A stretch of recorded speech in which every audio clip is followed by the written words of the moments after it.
Good afternoon, and welcome to Global Leadership Academy's inaugural episode of our Global Studies podcast. My name is Gregory Wright, and I'm the Global Studies Coordinator, and I'm here with Alicia Mackey. I'm the 6th grade Global Studies and Science teacher. And together, along with our scholars, we will bring forth all of those hard conversations, those issues that we discuss that are happening in society that we will be discussing in our classrooms. There's a lot of things that go on in the world today that are kind of tough conversations that you can have with your scholars, and this podcast is here to help you have some of those tough conversations and break down some of those topics that are especially going on today's social medias and things that our scholars are seeing every day. And just for historical context, on this day in 1961, the 31st president of the United States, John F. Kennedy, was assassinated in Dallas, Texas. And that's a perfect segue into what we're going to talk about today.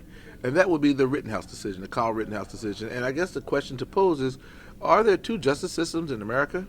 I think there definitely are two justice systems. As much as we can sit here and, run back the preamble, we the people in order to form a more perfect union, we're still fighting with these two justice systems of racial inequality. And honestly, the justice system is if you are black and if you are white. And when we look at the Rittenhouse trial, we see a white, I'm going to say boy, put on trial.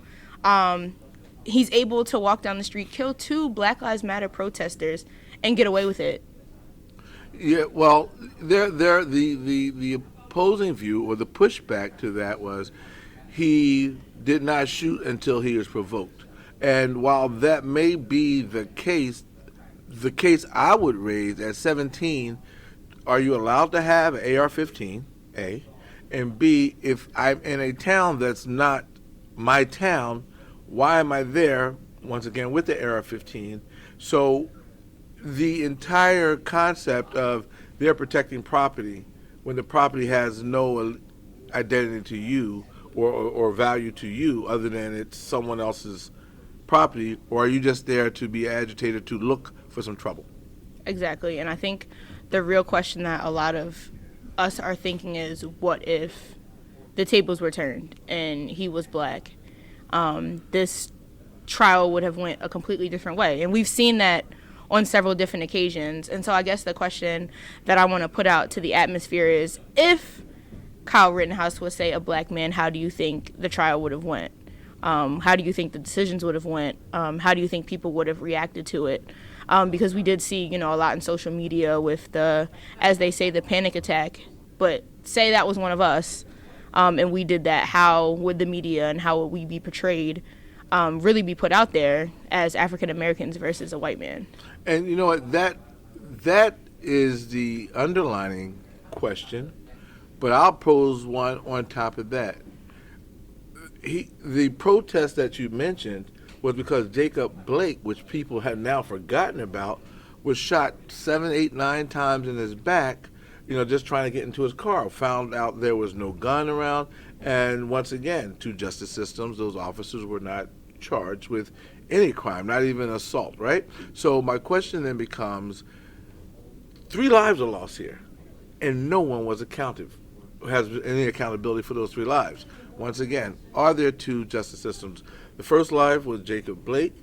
The second 2 lives were the 2 people killed. Oh, and then there was a third person who was maimed for the rest of his life because his entire bicep was shot off. Absolutely. And, looking at some of these stories, we're starting to see a trend.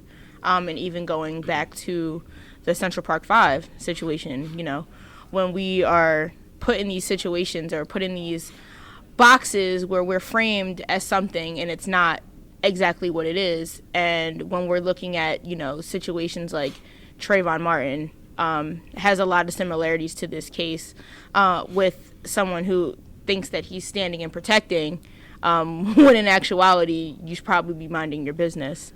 Yeah, thank you for mentioning Trayvon's name, because eventually in these podcasts we're going to have our young scholars, our kings come and share their points of view, and queens, right? Because Trayvon was just a couple years old, just older than them at that point. So this has a direct impact on how our young people here in Philadelphia will be are able to move, right? We know that in a few, our eighth graders, who many we've had since here in our umbrella, I dare say our incubator, since kindergarten. This incubator and slash umbilical cord is about to get cut, and they're ready to go out into the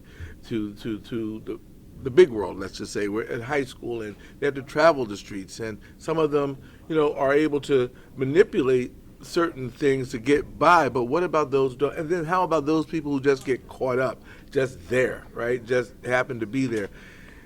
Who's there to protect them, right? Who's there to be their voice? We need to make sure that our young people understand that they have a voice.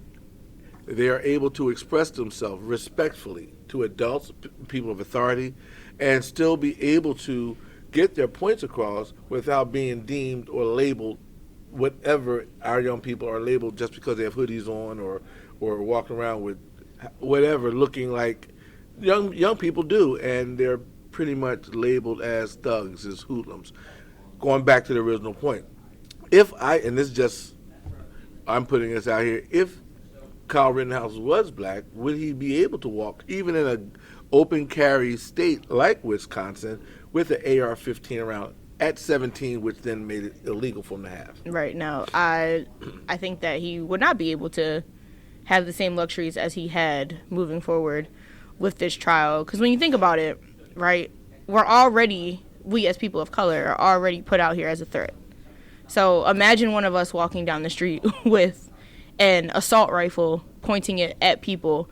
Even having that in our presence is already a threat. No matter how you look at it, no matter, what page of the paper you're reading it from. So if the tables were turned, I absolutely believe that it would be a very different outcome.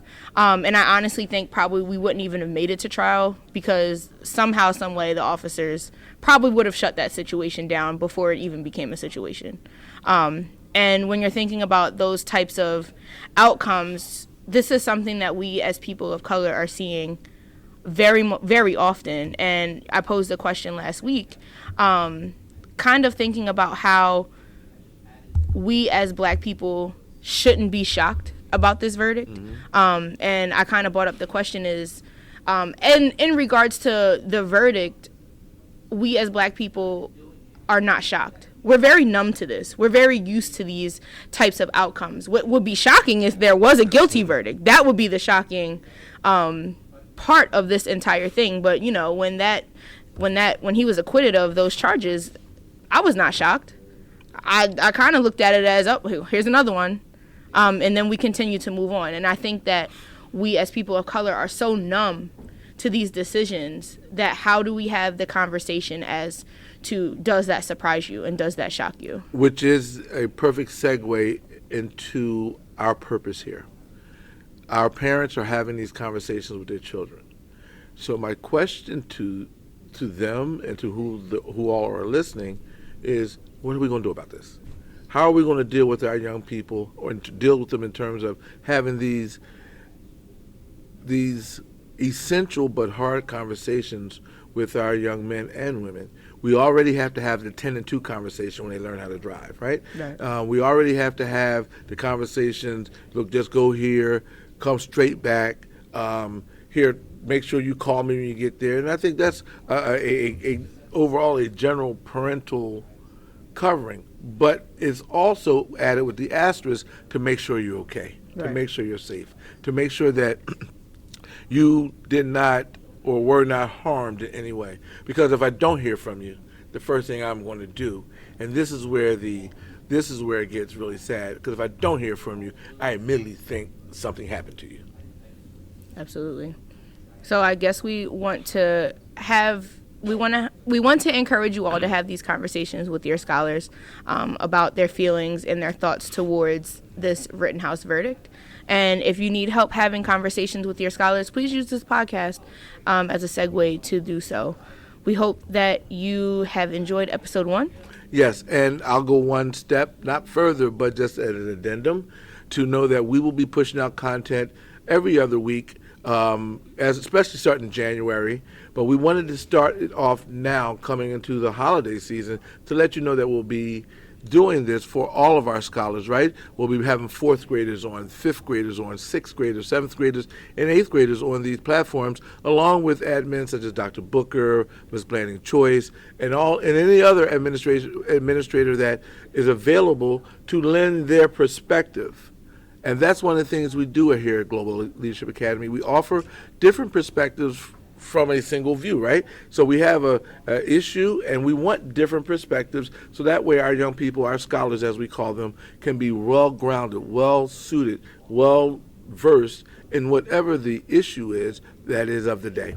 So as Ms. Mackey and everyone said, we talk to you guys later. Thank you for chiming in. Thank you for being here with us. And we are Global Leadership Academy, and we create future leaders of the world.